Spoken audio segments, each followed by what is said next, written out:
And I really did. I always know when it's not me talking to me.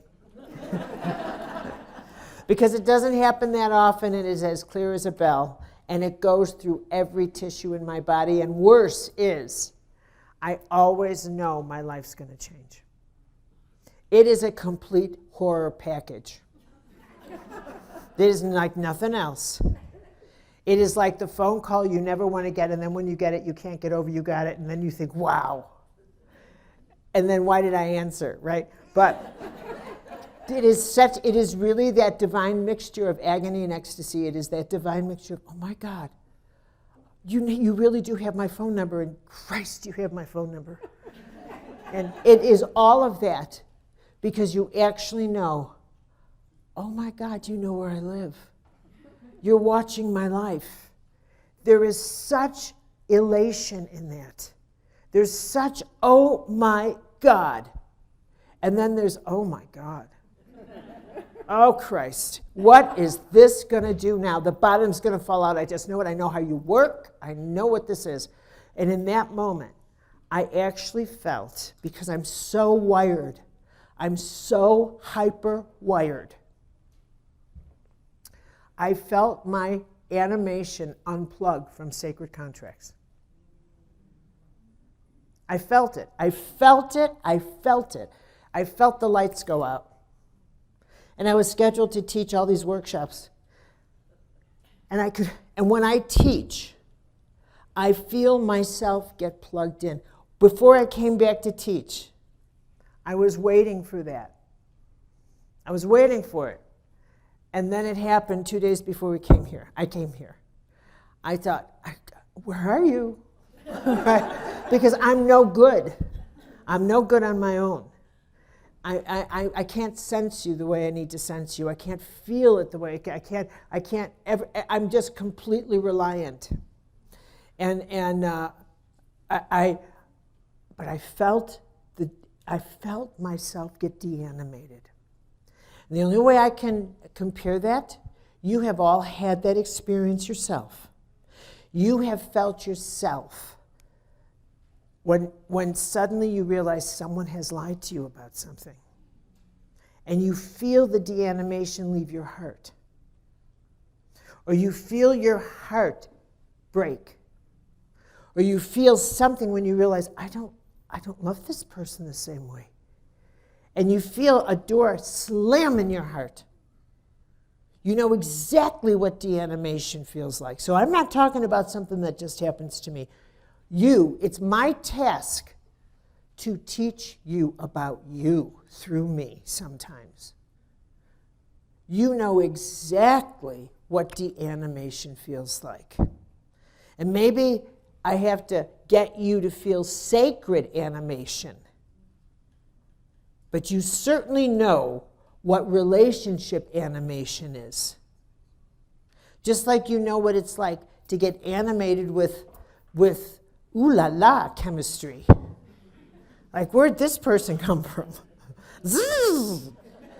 You know what a buzz is. Like, I haven't felt this kind of buzz in a long, long time. So you know what the invisible buzz is. Do you know what that is? And you know when it's turned off. And you cannot plug a buzz in by yourself. Am I right? You can't. You can't rebuzz. There is nothing you can do because you're not in charge of it. You're not in charge of the buzz. And when it's unplugged, it's like, well, this is a hell of a mess. Because when the buzz is unplugged, what is the buzz? That's grace. That is life force, okay? That is soul juice. And when it's unplugged, you know you can go through the motions, but you know they're going to know there's no buzz. So you can show up for dinner and you can be there and they're thinking, what's wrong? And you know you're not buzzing. You know it and they know it, and no matter what words, you could use the same words, show up at the same time, but there's no buzz. And they'll say, something's wrong. Nothing's wrong. Everything's wrong. Absolutely everything's wrong because you are not buzzing. And you know it. And so you could go and leave the room and say, I got to talk to you. Get down here. And you could start praying. And one of the prayers is, what the hell's wrong? Now that's an effective prayer. For you. But a better version is, what's going on here? What do you want?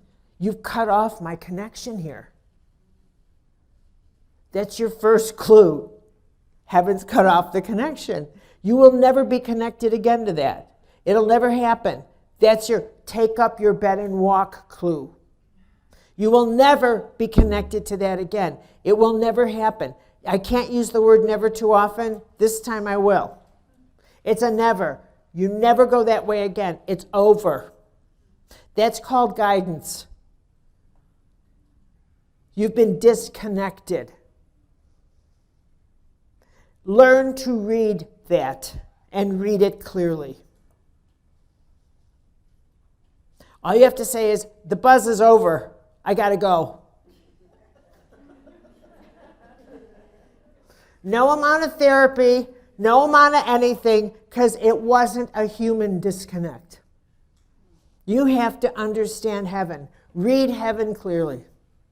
Don't punish another person. Don't ever do that.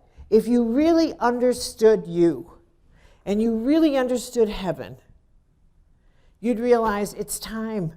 I'm not going to bother trying to put in, I can't get an earth electrician will not do this. That's a therapist. You cannot connect. It won't work. Not going to happen. Never going to happen.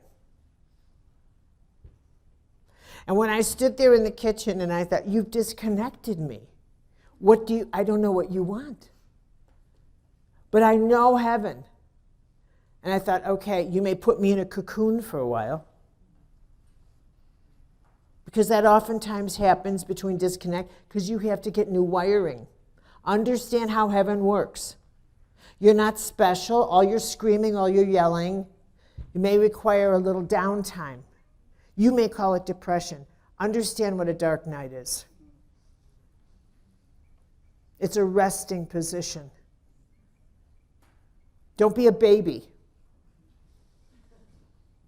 Understand the position. You're horizontal spiritually. You're put in a cocoon so you don't hurt yourself. You don't do anything stupid. Because you're capable of stupid. Okay? You're in a resting position so you could get new wings. You have to recognize your dark night. You recognize I'm not able to move yet. When I was out of college, you know how you are when you're right out of college. You want to go everywhere, do everything, do this. You're very ambitious. And I was a baby journalist. I had no talent. I didn't know it yet. And so I thought, my big dream was to work for the Chicago Tribune. I loved the building. I just wanted to work. I'm not kidding you. It's the most gorgeous building in the world, and it's on Lakeshore Drive, Michigan Avenue, and I pictured myself going down there and working for the Chicago Tribune, and it was just like such a big deal to me. I think I wanted to be a journalist so I could work in the building. But anyway, I